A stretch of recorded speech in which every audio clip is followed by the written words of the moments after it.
to claim victory, controlling minds for 2,000 years, kept us in line by stoking our fears. No longer will we hide who we are. We're stronger together by far. We are witches, we shall rise from the earth into the skies. Unite. Hey, everyone. Thank you for tuning in tonight for Within the Cauldron. Every time I hear that intro song, I kind of lose myself in the music. I do. I love your intro song, by the way. Oh, well, thank you. It's from a spirit brother of mine, Jason Myers from Inker's Witch. So Nice. I got permission to use it, and I ran with it. And I'm like, yeah, mine. Very cool. Sis, who are these two handsome men that's in our area? Well, today we're talking with two men at the forefront of Tennessee's cryptid and paranormal research. Randy Hutchings is the founder of Fortean Tennessee, a veteran Bigfoot investigator with nearly 30 years in the field, author of Bear Mountain Bigfoot and Tennessee Pygmy, and the driving force behind the Tennessee Wildman Con and the Tennessee Cryptid CampOut. His works spans Bigfoot, hauntings, UFOs, and the unexplained across the Cumberland Plateau.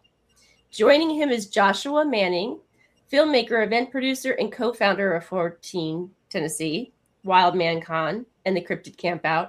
His path into the unknown began with a profound Sasquatch encounter on the plateau, leading him into immersive wilderness-based research that blends storytelling with boots-on-the-ground investigation. Together, Randy and Joshua have built one of the most active and community-driven cryptid research networks in the region. And today they're here to share their encounters, their methods, and mysteries that keep them searching. I love Bigfoot. You too. Maybe. Appreciate that. Maybe. It just depends. If I see him face to face, I'll probably be the idiot that'd be like, hi. I'll probably be so starstruck. I'll probably just be sitting there just staring at him. I want to be friends with him. Starstruck is a good way of putting it.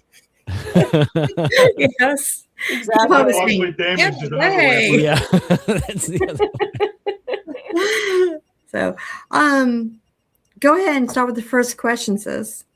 This is for both of you guys, actually. You both had life-changing encounters on the Cumberland Plateau. How did these moments shape the trajectory of your work?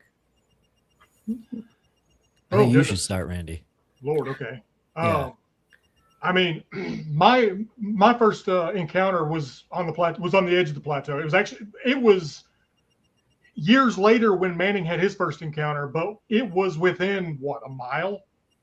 Yeah. Roughly Roughly a mile from where I had my first encounter, where he had his first encounter, same general area.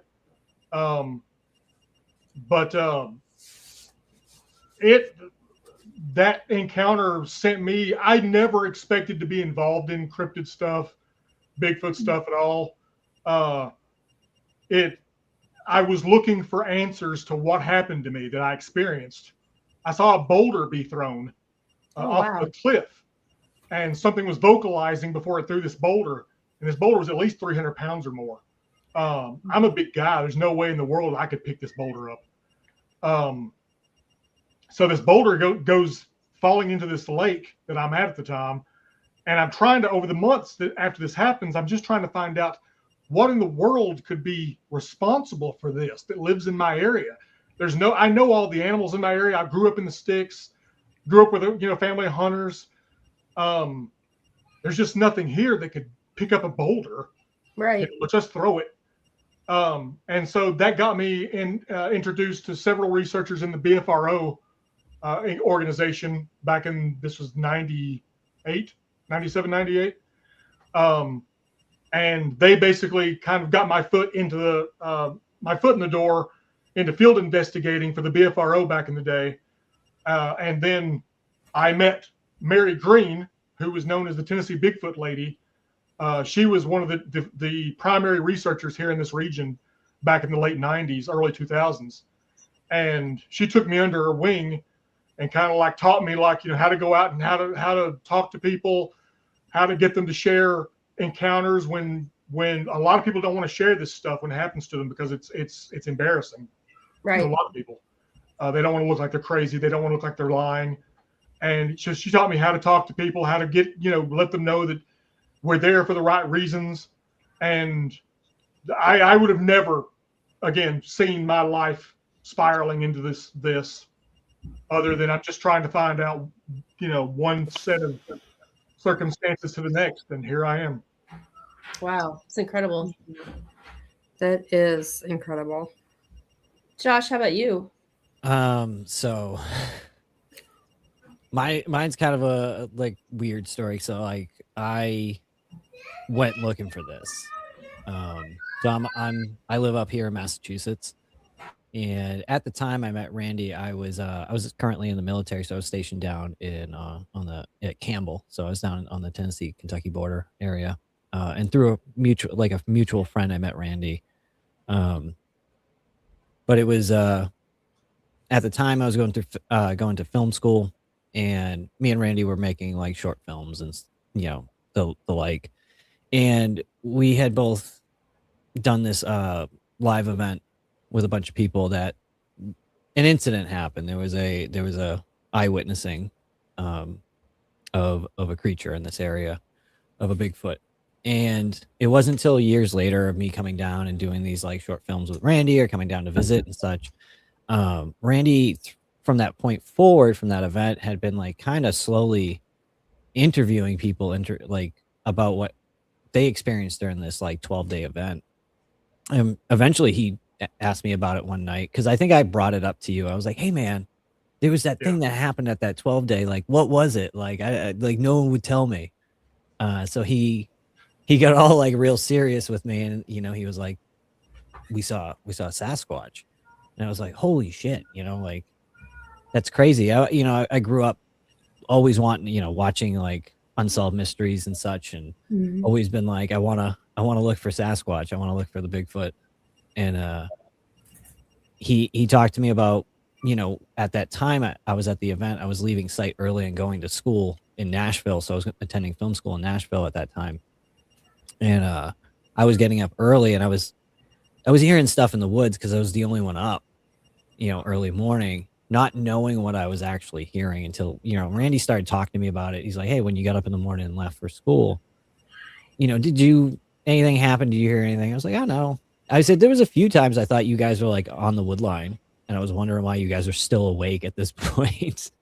But like at that moment, I was like, why are we making these short films? I got a camera. You know where Bigfoot is. Like, let's go get him. And so from that trip, I went home. We talked a bunch. We kind of figured out what we could do. And we got some private backing to rent the site for us, so we could take it over for like 10 days and be the only ones there and document what was happening. And I flew down in August, coming up around this time. I think it was like August 15th. August 8th. August 8th. August 8th. So yeah, August 8th. And I came down. We didn't have the site until the next day.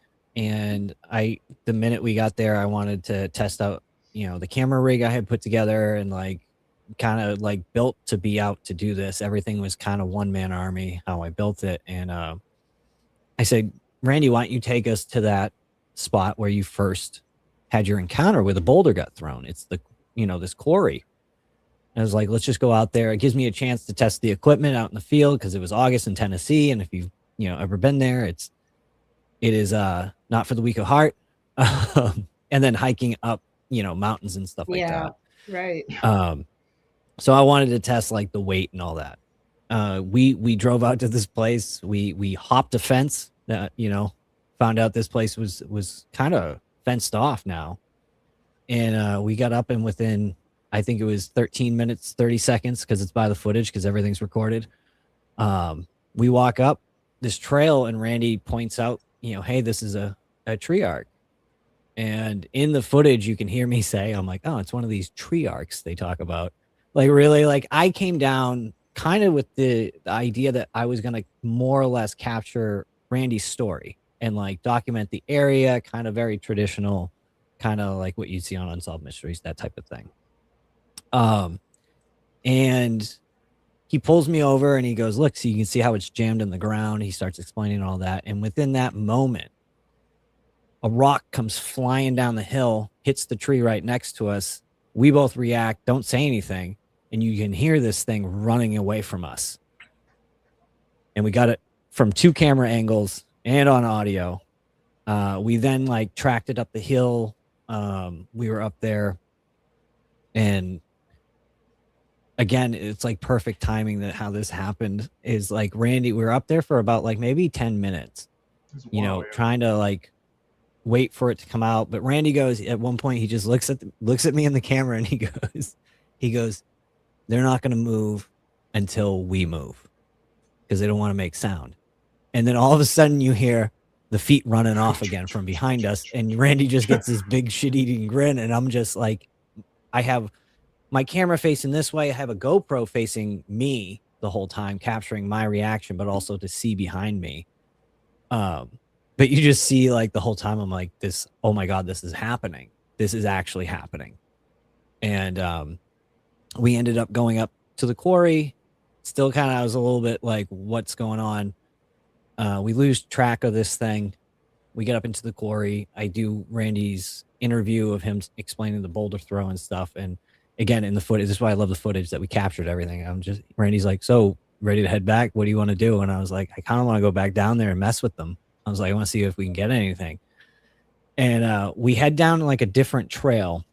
Yeah. And we end up on this path and immediately we hear rock clacking right off the edge.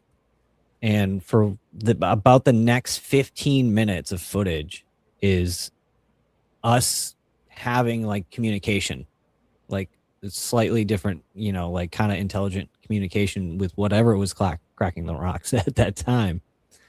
Like I would whistle a beat and it would clack the beat back at me and such. So, I mean, like this encounter, my first time was just like crazy. And we left, we got in that car and it was like a silent ride back. I think Randy broke the silence by saying, he goes, I'm so sorry. He's like, I'm so sorry I did this to you. And I just was like, what the hell was that? And he goes, I told you. And I was like, no, I didn't doubt you, but I didn't think we'd get it like immediately. Yeah, right. Wow. And then we went to the main, which is now what we call our primary site. And we went there for 10 days, which is about, I don't know how far away the primary site is from the quarry. It's about 35 miles. 35 miles. Yeah.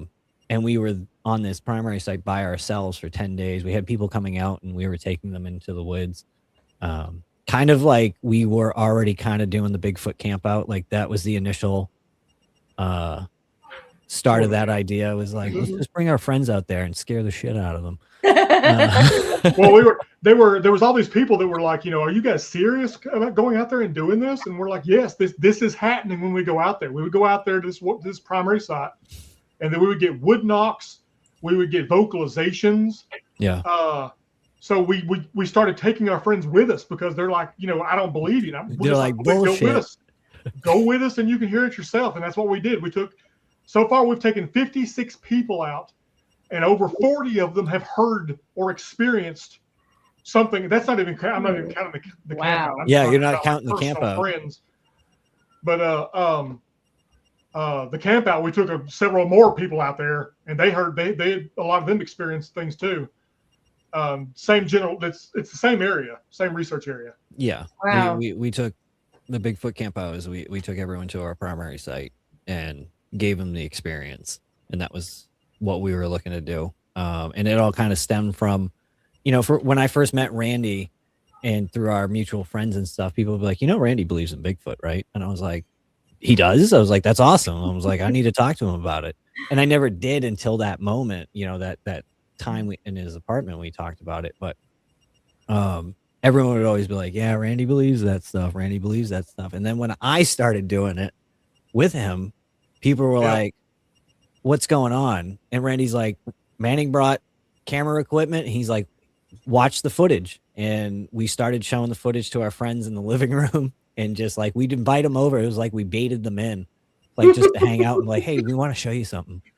And we kind of we have several friends that refuse to go to that site now because they're so freaked out by it. Wow. Yeah. And then we just, every year I'd come down for, you know, once or twice a year, I'd fly down and just, we'd go out there for, you know, days on end and just record and try to do that. And in that between time, when this kicked off after that, Randy was going out 4 times a week. Yeah. And spending like sometimes like upwards of 8 hours till sundown. I was living up there. Yeah. By himself on this area, just habituating, leaving peaches and such for them. And, you know, and he was, you know, we got him a GoPro so that like, I was like, you got to be documenting everything. We're going to document everything. I want everything. And like the stuff that we captured just for those times, because Randy was going up so much. And then, you know, we theorize what can we do to get him to come out? How do we get the, you know, for me as the filmmaker, is that like trying to tell this story is like, my big fish is getting the big guy on camera, like full high def. Like I want a good shot of that. And, you know, after doing this for 12 years, it doesn't matter. No one's going to believe you anyways. So you're going to think it's AI driven anyway, you know, at this point, you know, thank you, AI, you know? Yeah. So it kind of became this, like, I don't know, we started with like, we're going to make this documentary, and then it just kind of became like our thing. We just started reaching out to people. We were getting people to come to us about it, doing interviews, people bringing us to their property because they were like, hey, something's in our woods. And we were kind of technically like the Ghostbusters of the area to like come out and consult.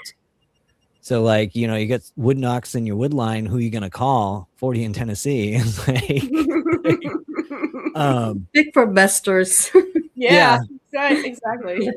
And, you know, we got some of our best evidence. We were able to start like mapping out our area, figuring out, you know, again, we were able to actually do some really cool research. And, you know, we always laugh when we call ourselves research. We were just trying to figure this out like everyone else. It's just like, we're just using our skill set of like, you know, can we find a pattern? Can we figure out, you know, what's the story here? At least for me, there's a narrative always, you know, what are these things? They're intelligent. There's something going on. So just trying to, you know, decode them and try to figure out how to bait them out and stuff. I mean, and that's kind of been our journey for like 12 years. And then we were like, let's make this convention for the Wildman Con, which is coming up in about a week almost. August 8th is like an anniversary of my first encounter. Wow. It is actually. I didn't think about that. Yeah. Wow. And then that was kind of to build up some rapport. It was our first time as a team really stepping out into the light to the, you know, the bigger community, you know, the researcher community. And I've been involved with this stuff since the 90s, but I've kept a low profile with the community because I just, there's so much, and I'm sure it's the same way in in your guys' community too. Like there's just drama that you don't want to deal with. Oh God, yes. And I'm really very much not about drama. Yeah. So I try to keep my head low on a lot of stuff. Yeah, we've mainly just focused on our area. Like I always tell people, like I have taken that our area is the only area I have blinders on to the rest of everything, and I just kind of focus on our area and try to be like, I can't figure out what's going on up in, you know, Seattle or, you know, like there's Squatch encounters going on everywhere. And I'm like, you know what? I'm going to focus on our little family unit area right here. And just focus on that, stay away from all that. But, you know, we wanted to do this camp out. We wanted to just, you know, start kind of get people to experience this a little bit. And people over the years have told us, they're like, you know, it sounds so fun what you guys do.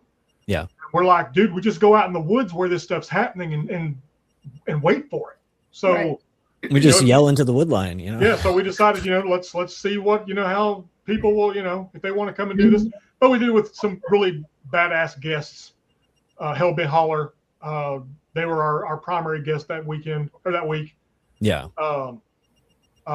Which they led the Fortean, the foray into the wilderness that whole week. It was awesome. Yeah, it was great. We turned it into a massive team effort investigation. But people seem to really, really enjoy it. Wow. Had a good time. So what do you think people misunderstand mostly about Bigfoot research? Yeah, I'll let you answer that first. A lot of people think we just go out into the woods and are just hanging out. Oh. They think we're just hearing deer. A lot of the time, they think I don't think they realize how far we're hiking in some of these instances to get to some of these areas. Yeah, these are not very easy places to get to. Most of them. We were taking people 2.5 miles out into our area. That's where that's where the good stuff is, as we like to say, the hot zone. The hot zone. Yeah. And yeah, I mean it's just a lot of patience, and I don't think people understand that. I think if they do believe it, or they're believers or experiencers and stuff, they think that we have a spot, we won't tell anyone, and we're out there having picnics with Bigfoot. So it's kind of two different sides sometimes. Yeah. Oh yeah, definitely. And I have just hours and hours of footage of us sitting in the woods, being like, "Where are they?" Absolutely nothing happening. Nothing happening for days. That's the majority of the trips. Yeah. Absolutely nothing happening. Something like a paranormal investigation, you just kind of sit around and wait for a spirit to say hello. So I can see that, because I don't expect just to go out in the deep woods and see a Bigfoot. It'd be nice if I did, but You know how jealous I am when we get calls from people who are like, they've been on my property for 40 years. I see them all the time. And I'm like, oh, can I come live with you for a week? Yeah, do you mind? And that was what kind of made the research down here so fun too, because in Tennessee, people are so welcoming, and you can talk to people. You just got to know how to talk to them. Yeah. Like Randy was saying, he learned from Mary Green, and Randy's, born and raised in our research area. So he knows a lot of people. He knows the place. Knows the history. I know how to get people to open up about stuff. Yeah. Yeah. And, when we started it was we got to record this. We got to record this and stuff. But people don't want to open up right off the rip to, looking down the barrel of a cannon, of the camera and stuff. Yeah. And that's kind of when I made a decision in the beginning of this. That was if I'm going to do a documentary or do whatever I want to do, try to build this story, make it into what I want it to be. And I realized I got to put the camera away, and I have to kind of go whole hog in as a researcher, and I got to go into the deep end. And that's why I was going down every once or twice a year.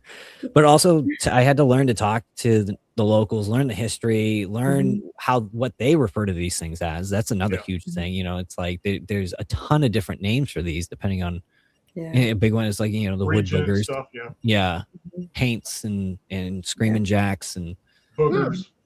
You can go and say you got Sasquatch, and they'll be like, we got none of that, but we got them damn boogers out there, they're out there messing with stuff. And we're like, oh, okay, gotcha. All right, well, tell me about the boogers. Do they do this? Oh yeah. What does a booger look like? And they'll describe a Sasquatch, and it's like, okay, all right. Gotcha. I was going to say, wait a minute. No. Well, I mean, do you think that, because evidently, they probably don't mean no harm, right? They just want to be kind of alone. But do you think that if there was approach in a friendly way, would they be wanting to make friends with you? Well, I think I got to see a juvenile in our area that was hiding And I am convinced when I walked up on this thing, I had something make a close like walk towards me in the woods right before I saw this, about 2 minutes before I saw it.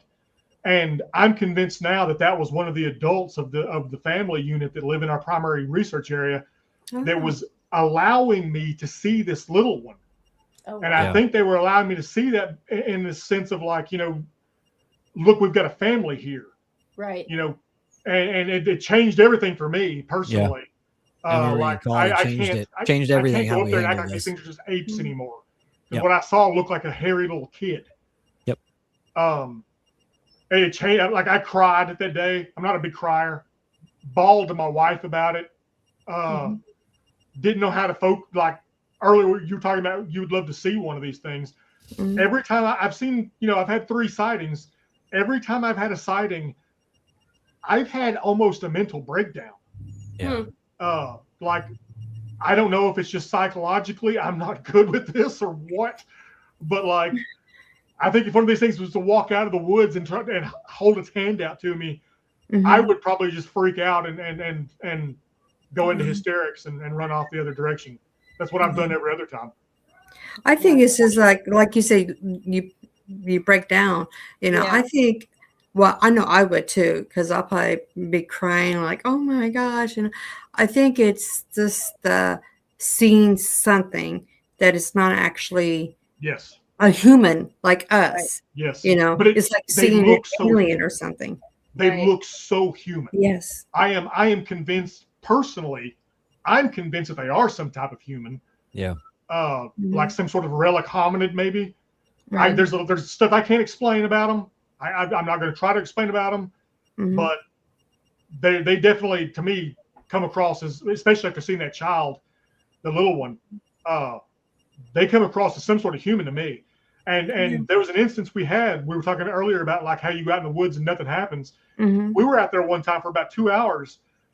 Absolutely nothing was happening. And then suddenly this baby babble starts in a bush nearby. And it sounds just like a baby babbling, like blah, blah, blah, blah, blah. And then we hear this feminine voice say, Saisa, as if it's like, almost like shut up or as if it's saying its name, like to stop. And it made us, it gave us this impression that like one of the family group that live in that area had brought its little one in to look at us, and the little one got bored and started babbling. That's the impression we got. So yeah, it's I can't. Sorry, I've gone totally off topic now. I remember. Oh no, that's this is perfect. We totally are into this and want to hear it for sure. Yeah, especially. So on the primary site, like we have a theory that there's been a lot of like human interaction with kids. It's a it's a campground, so that was one of the things just to kind of really tell you about our site a little bit. So there's a lot of cabins, a lot of wooden cabins, and it was a youth camp, so it was a lot of times used for the summer camp and stuff. So we were staying in these cabins on where the encounters happened and stuff, we're the only ones on site. We're like, come on out, come peek in the window. We're sitting waiting with cameras ready and such. And one of our other team members, Catman, we kept being like, you go stay down in the cabin by yourself. Here, take the audio recorder with you. We'll come and check on you in the morning. We came down one morning. It was just like one of the last days we were there. Well, you need to hold on. You need to tell them what happened the night before that. Oh yeah. that part's really important. Back up.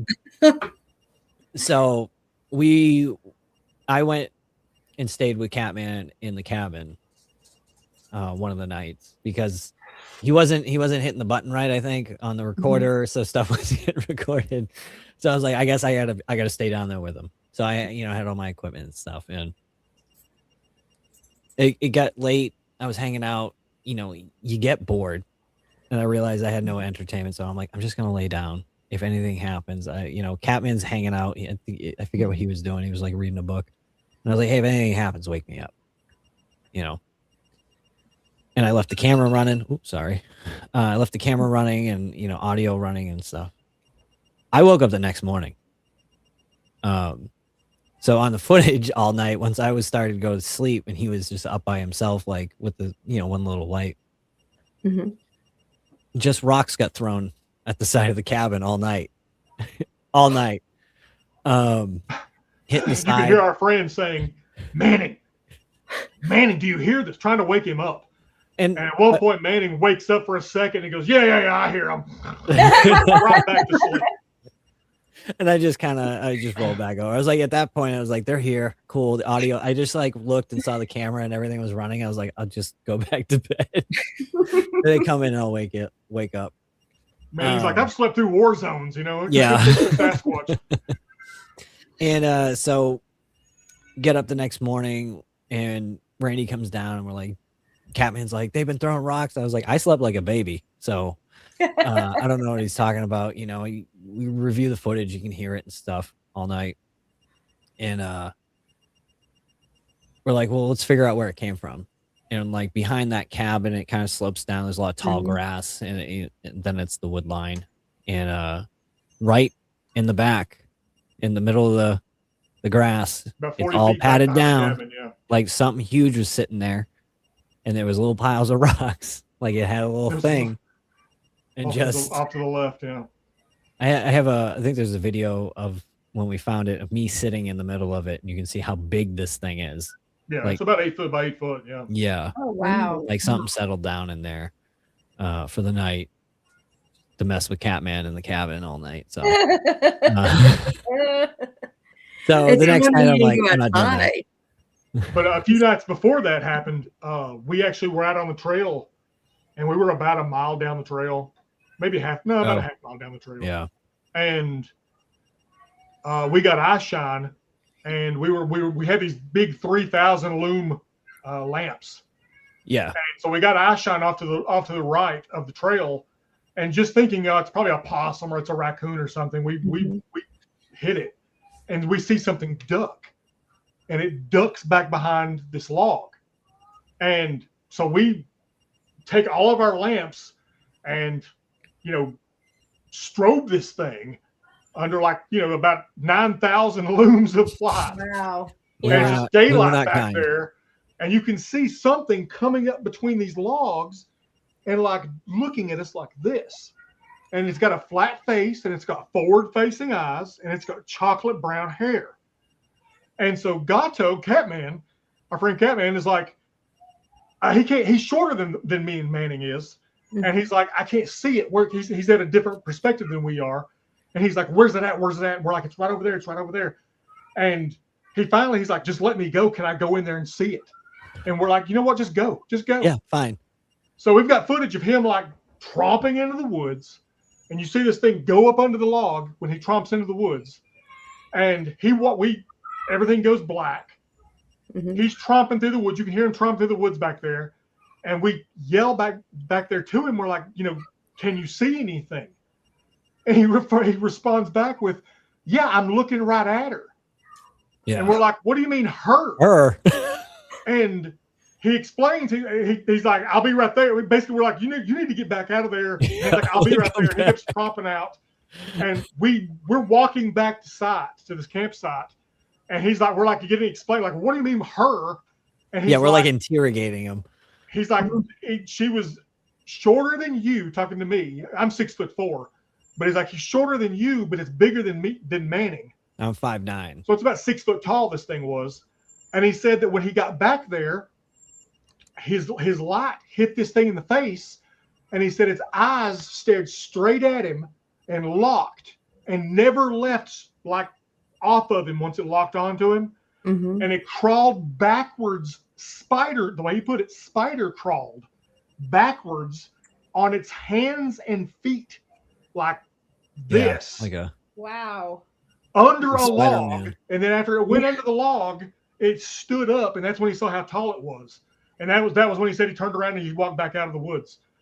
Yeah, he was quiet. We were asking him questions. He wasn't talking for a minute. But we got Like, we got back to the campsite, and there for about 2 hours after we got back to the campsite, he just disappeared. And we're like, what happened to Gato? And he finally shows back up, and he's white. I mean, he is white. And we're like, dude, are you okay? And he's like, everything that just happened out there just hit me all at once. And I had to relieve everything out of my body. yeah.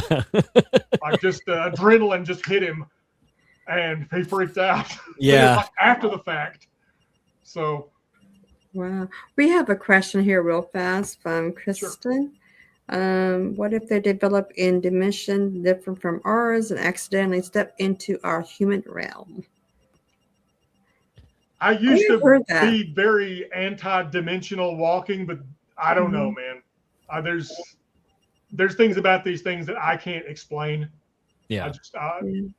I have we've theories, experienced but so much like, weird stuff that we really don't venture into that side of the research. We do have friends that do.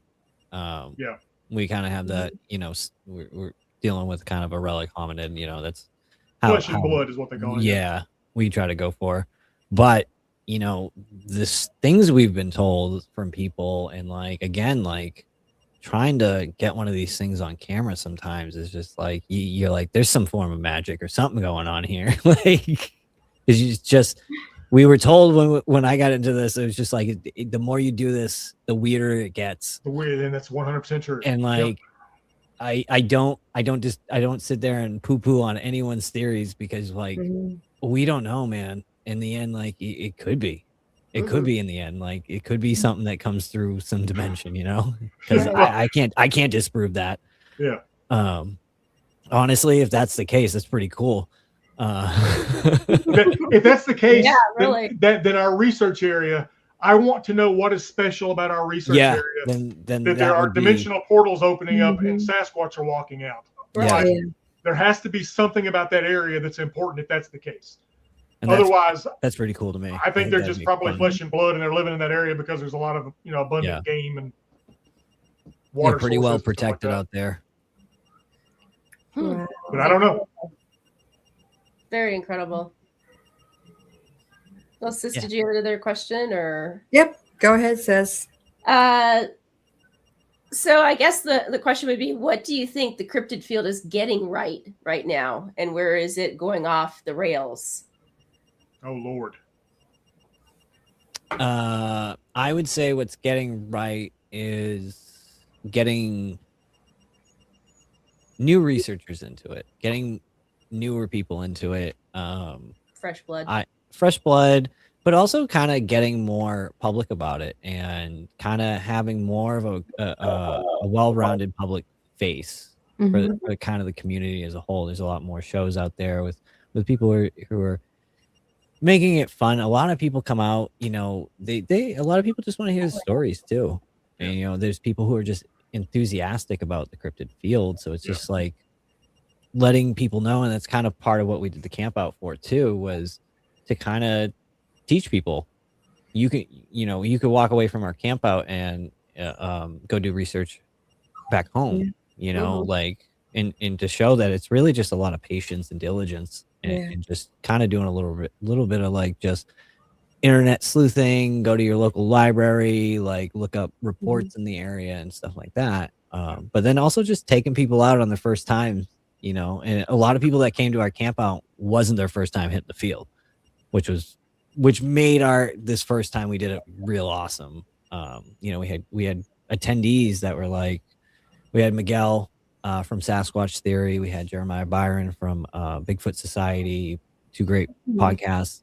They do great YouTube channels about the subject matter. We had Adam from Half Inch Rec Crew. He came out. These guys brought camera equipment, crazy stuff like thermal drones. Like we you know, with Hellbent Hauler's help, we turned this into like an operation. Wow, that's pretty wild.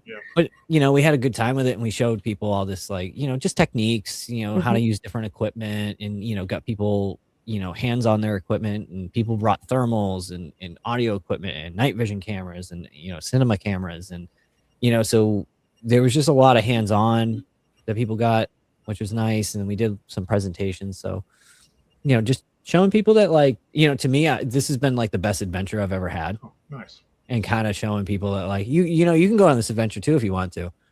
It gets kind of weird.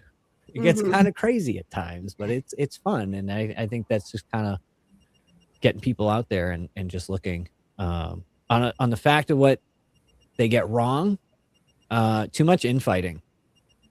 Yes. Too much infighting. Too much like beefing with each other for no reason. Yes. Like, I'm just calling it out. Like, y'all, like, just stop. Like, it's just weird. Dumbest, It's real most childish cringy a lot of the time. It's like, Well, as I'm in the paranormal field, and it's, well, first of all, all you got to do is open up social media and you can see that it's just absolutely crazy, Oh yeah. Especially now, it seems like yeah, especially now with certain things that are going on in the paranormal world. And again, and I'm sure you can concur with me on this. It's like we're all after the same thing.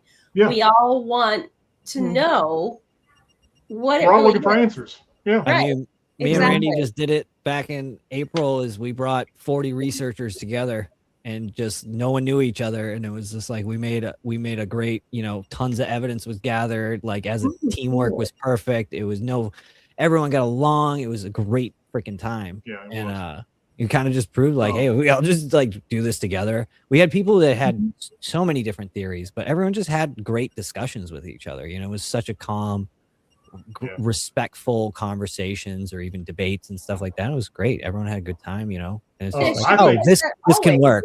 This can actually happen. To answer the question you brought up, for me to answer it, I think. Let's finish blue pair of slippers. Big slippers. We'll bring them out to him, Archie. I think one of the things that people are that's going right in the cryptozoology world is a lot of people. He brought up some of the people that were at our camp out. Miguel of Sasquatch Theory and Adam Whitehead of the Half-Inch Wrench Crew, like guys like that. Hellbent that are Hellbent Holler, that are going out and actually doing boots on the ground and bringing people with them via cameras.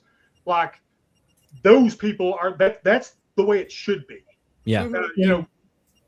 Show your work. There's a whole lot of, and I'm sure it's the same way in the paranormal world. There's a whole lot of people in the cryptid world that, what was it that Joe called them? The lawn chair mafia. Armchair mafia. It's people that sit around the campfire and they tell stories all night, and they may be awesome storytellers, but you're not really learning anything, Right. Except for some stories. Where instead you've got some of these people that, especially the young crews that are coming out, the young bloods that are coming out, that are getting out there and doing the stuff, and like Manning was talking about, with really, really good gear, and showing their work, like for everybody to decide for themselves. That is, I think, a really awesome thing that the cryptid world has going for it that is good. Yeah. But I'd agree with Manning that it's the infighting that's the worst thing. Yeah. Yeah, it's killing it.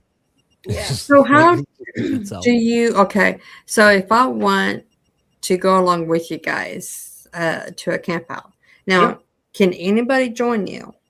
We actually open up our camp out for this year publicly on the 8th of August, and it's available on Eventbrite if you want to buy tickets. Anybody that wants to come out, if it's their first time, if they've never done this, we're happy to be there to hold your hand. Yeah. Now, to follow up with that, what shall one bring to a camp out? We usually send you a big list if you're if you're going to come to one of the campouts, and it'll have like gear and stuff that we suggest. We don't say you have to have it. Yeah. But we suggest that if you wanted to, the full experience, possibly to get some of the gear that's on there. Yeah. Definitely. We did that last year, and everybody bought the whole kit and caboodle. So we had thermals and everything. It was awesome. Everyone brought so much stuff, and we had so many toys. Oh, awesome. We're like, we're gonna get them. Yeah. They brought night vision. It was just crazy. Yeah. I love it. Wow. I would love to go do that. I know my husband's like, I I think I drive him crazy because I'm game for anything, you know. And he's just like, can't you just not put yourself in danger? It's like, it's not in danger. They're gonna love me. I got a great attitude, nice They pushed a personality. tree down this last year. On one of our Some teams, yeah. Some of our one of our team members. Yeah, it was So that was wild. We got some great vocalizations. We got a thermal image. The Wow. Kraus footage. I think it's the Kraus footage. Yeah, Kraus thermal is what it's I called. believe that's what they call it. Yeah. And Wow. you know, and the other thing we did with everybody is, you know, we'd take them out on these night hikes, and we you know, with Joe and Jesse, they really like kind of organized how this was going to operate and stuff, and we divided people into small teams, and down the stretch of the 2 miles, just intermittently put the teams, and each team would have thermals, audio, night vision. You know, everyone would have the same gear so that we could get it from any angle, from every position. We all had radios. Yeah. And then we had Adam from Half Inch sitting just on the edge of the woods, like air support. And we'd call in a drone, and like thermal drones would come up in, you know, at night and stuff. And, you know, we got something going on here, but we were able to capture it, you know, so much stuff with everyone's help, and everyone worked together. And it made it just amazing. But like we had, because of that, we were able to, you know, anybody's, you know, any level of hiking experience, we were able to kind of put people on the lower experience, or they couldn't get as far, you know, at teams 1 and 2, you know, closer to the head of the trail. And we were like, stuff will happen, but you know, maybe not too much, but they'll probably capture some audio and stuff. No, they were the team. The tree gets knocked down, and we had our team member Catman with them. And I remember he came up on the radio. I was with the Kings, and which was a father and daughter team that had come to the event. We were team 2 or 3. I think I was at 3, position 3, and you know, he started calling in like, "Hey Manning, there's something walking around over here," and I'm like, "It must be one of the sentries." I said, "Well, this is the first time we took like 40 people into the woods with us, like fully geared up. You know, these Squatch have only had me and Randy at night, so they've had control of the situation. And at this point, we were able to box them in. And we think one of the sentries got real mad that he couldn't get back, and he pushed a tree over, and he pissed everywhere. It smelled crazy. It was just ammonia. Yeah, but they pushed a tree over on one of the teams. So that kicked off that night. Also, that kicked off the night. And we were out there. Yeah, but bad like, boy. Yeah, that was welcome. You're welcome. Yeah, it was like, oh, we pissed them off. I was like, this is gonna get interesting, literally and figuratively. Yeah. But captured great audio one of the nights, like real crisp. We got some. I had one of my first encounters with an orb. One of the final nights. Yeah. Yeah, I don't know if you guys. I know you guys have dealt with orbs and stuff, probably, right? Yeah. In the Bigfoot world, orbs are a common occurrence, although nobody really understands why. Especially small blue orbs. Which is so we had one of the final nights we went out, you know, and this is when we called it kitchen sink night. We did everything. We had people that brought all kinds of different like noisemakers and stuff. We're like, we're gonna do everything. We'll see what happens. A storm rolled in, and we had to literally run out off the trail. Like, I will say the footage is amazing from it because the trees are whipping around. But you know, Jeremiah Byron running up to the camera and being like, "We're all gonna die," and then running. I love you, Jeremiah. And so we headed back, and then there was basically a small team. Once the storm passed, it was like a small group one. It was like, can we go back out? So myself and Jesse, along with Miguel and Adam, went out, and we went up into the hot zone with a small crew. And from the rip, it was weird. We had left Miguel and Adam in I believe Kenny Momo and Ozark Harryman. They stayed behind at the split of the trail, and we went up to the hot zone. And as we were going up there, they were reporting seeing some lights. To the point that Miguel was crawling in the underbrush thinking one of us had stepped off the trail to maybe relieve ourselves and fell because he saw such a bright light moving in the underbrush. He thought one of us was stuck. But we were actually way up ahead, and Tato, one of our team members, Tato, she you know, said it afterwards, but she was seeing stuff as we were leading up there. She was seeing, you know, some blue orbs. And I think she referred to them as will-o-wisps. Will-o-wisps. Yeah, she was saying she was seeing will-o-wisps. And then I was up at the head of the group with Jesse Doyle, and we went like blackout with all the lights and just see what happens. Went real quiet, and I was standing there, and I think it was like 10 minutes, and I'm like, all of a sudden I started noticing something in the underbrush, just like maybe like 20 feet from me, and it was just this little blue light, and it was like zipping around. And it would stop, and then it kept coming closer, and I'm staring at it, and I'm like, I when I go out, I don't have a night vision. I have a DSLR, so I have to like, that's why we use so much, you know, looms in our light, so I can capture stuff. So I was like, I'm trying to like look. I'm like, am I at least getting this blue light? You know, and I'm like whispering that I'm seeing this stuff, and I'm finally like, am I just seeing something? Is anyone else seeing this? And I just kind of whispered it, not realizing Jesse Doyle was sitting right here over my shoulder. And she's like, I see it too. She's like, what is that? And I'm like, I have no clue. And then it came onto the trail right in front of us, maybe like 5 feet away, stopped, and then made a beeline right at us. And we both were like, oh my God, like backing up. And I kicked on my flashlight, which was on red, and the thing just disappeared. And I was like, what was that? I was like, oh my God. And that's when Tato came up, was like, oh, I described it. And Tato was like, I just saw those, the will-o-wisp. And I was like, will-o-wisp? I was like, that's myth. That's nope. And I was like, hold on. But, you know, having, you know, I had that experience, but I had extra witnesses there that were like, I see it too. Like, what is that? Right. Yeah. The validation of it. Yeah. Is Oh, like, yeah. Instant validation. Oh, wow. Wow. So we have someone that says that we had an empath with my team, and she was getting messages and impressions from the Bigfoot and spirits. There are lots of different phenomena at the camp out location. I can believe that. Yeah. That's no place. I believe it. That commenter, Scorpius, he was one of our attendees there. Yeah. Oh, cool. Yes, He was with us. He was with us during that moment I just talked about. He was out there with us. Oh, wow. And I think he's referring to was her name Kara? Kara was the medium Elizabeth? that came. Yeah. Oh yeah. We're just throwing out names. Like I said, we had paranormal researchers come out. We had, you know, like we had mediums come out. Like, yeah, it was pretty awesome. We were kind of like, everyone come on out. We're gonna try everything.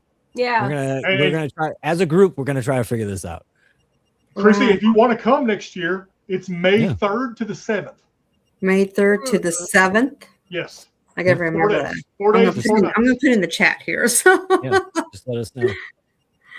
that would be awesome. Of course, my husband would probably be on pins and needles and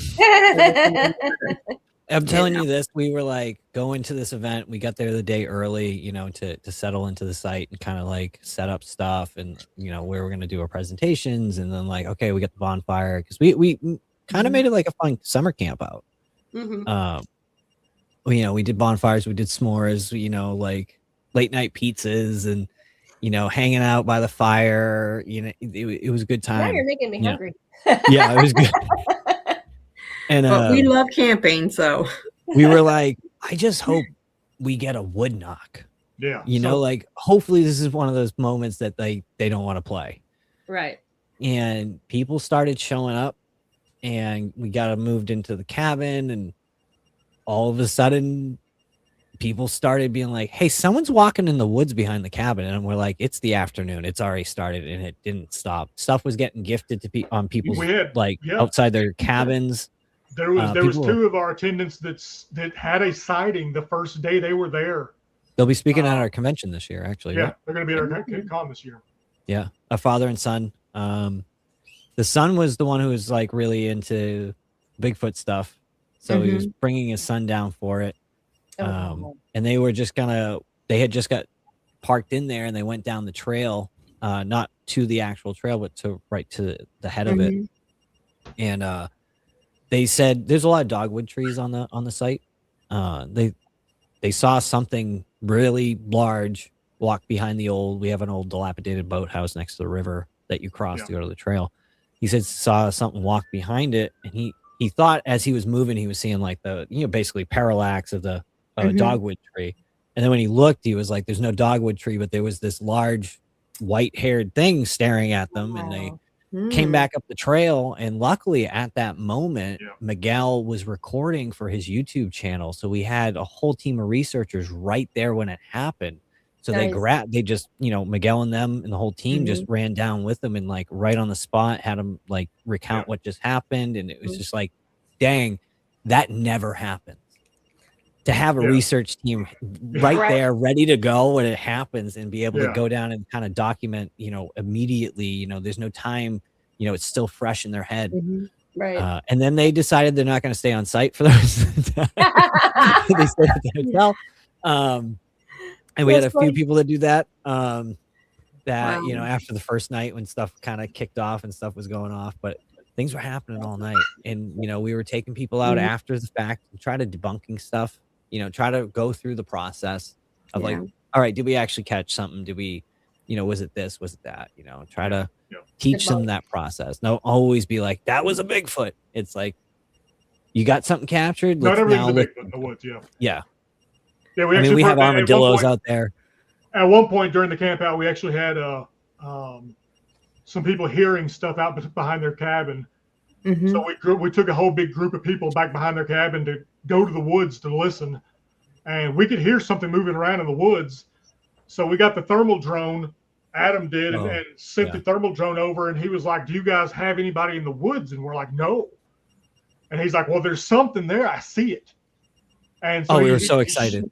He shifts the thermal drone around a little bit, and he's like, "It's a deer." So we're like, we spent 45 minutes tracking a deer in the woods. So we're like, "Look, guys, this is a good example of like not everything's a friggin' Bigfoot." Yep. Right. Yeah, exactly. We had fun doing it too.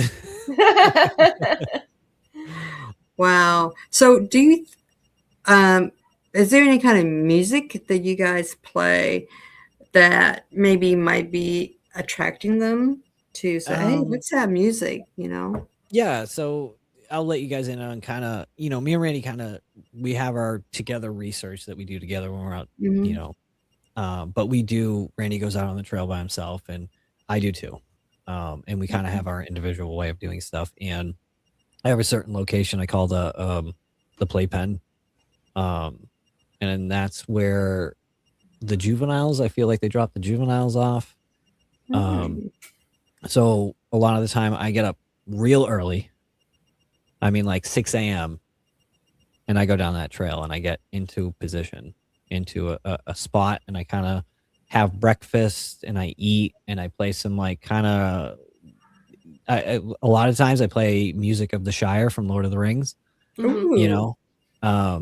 It's one of my favorite films and in books and stuff. So I'll play that. It's real like soothing and, calming and stuff. And I just kind of habituate in the area, but I will play some more upbeat music, maybe some new age stuff, some rock music, some hip hop, some, and I'll kind of just hang out and dance around. When I get interactions from that though, I kind of show that I'm comfortable in the area. And I'll sit out there for a good 3 hours, I was able to take quite a few of our attendees in the morning.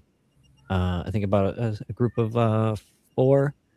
I took them out in the morning. It was fun. We had a great time, like just kind of discussing stuff. They get to have like kind of little interactions. And, they just kind of, I was able to have kind of some great one-on-one time. That's why we kind of keep it to a limited number of people. Right. So everyone kind of gets some time with all of us, and, one-on-one discussion time. And, It's awesome. Yeah. So yeah, we play music here and there. I've done it where I've played the Sierra sounds that were recorded by Ron Moorhead, of what sounds like Sasquatch couple arguing. played that out in the woods. I mean, we've tried a lot of things just to see, Yeah, what interaction you can throwing, get. throwing Yeah. stuff at the wall, see what it sticks. Wow. That's really interesting. I definitely have to put that on my calendar next year. It's because Tennessee is probably about an 8-hour drive from Iowa. I'm from Iowa. Okay. And Cool. We have Okay. people this from is Iowa from this year. Arizona. Excellent. So, I'm in Arizona, hot desert. We had people. We had people travel from Arizona for this. Yeah. People from Maine, New Hampshire. I had people up from me. I was like, oh my god. oh wow. We had people all over traveling. That's That's incredible. That would be so much fun to do. That would really be fun. It was really fun meeting all the attendees, like as they came in, because everyone was kind of driving in and stuff. And we had it all set up like kind of a welcome center and, welcome campers and, very fun environment. And then we took them into the woods at night. Well, if I go next year, my husband and I, we'd probably be the couple where I would have a leash around my waist or something, because so he won't be saying, "Stay here, don't take off," because I'm He's the gonna type of person that goes by us, we're like, myself. let's go. Yeah, go right. Exactly. Yeah. It's been absolutely delightful to talk to you guys. I wish you, the very best. I'm really excited just to look at this podcast again and go, wow, because it was really nice. I learned. I hope everybody learned something from, Bigfoot and everything. I know I did. For the audience, jump over to their Facebook. Send me an email if you're interested in knowing more and everything. And I'm going to give you the last few minutes, Josh and Randy, to plug yourself. And I think, Josh, you had, or Randy, which one of you written books before? Was it you, me. Randy? Randy's the author. I've written 2 books. Yeah. I They're got on one of them Amazon. right here. He's got it. I don't even have my new. I got it right here. Cool. Bear Mountain Bigfoot. Bear Mountain Bigfoot. If you're in Tennessee this month or next month, and you want to attend the Tennessee Wildman Con, it is the fourth year of that here in McMinnville, Tennessee.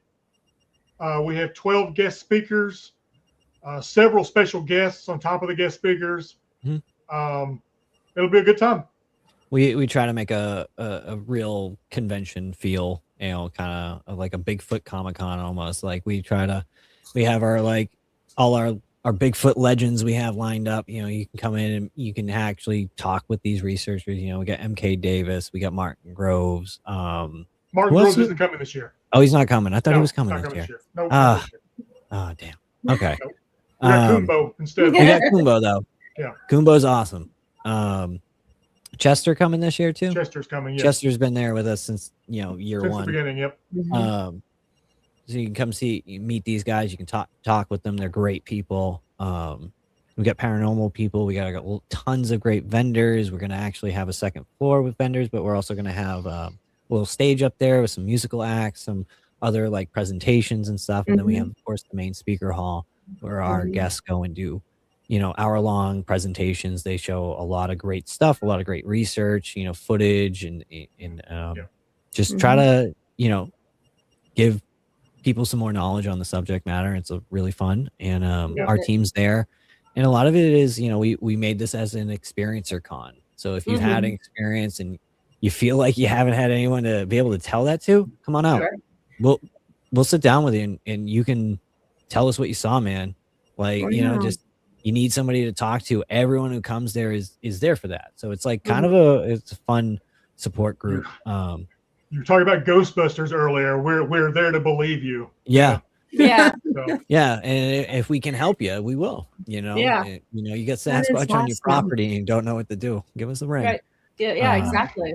I love it. That is really we're getting a website set up at the moment, but August 8th, Tennessee Wildman Con, Milner Center in McMinnville, Tennessee. So come on out, guys. It's a good time. Yep. And then next year again, May 3rd to the 7th. the second annual Tennessee Bigfoot Cryptid CampOut. And tickets will go on sale August 8th. for that. Okay. Yeah.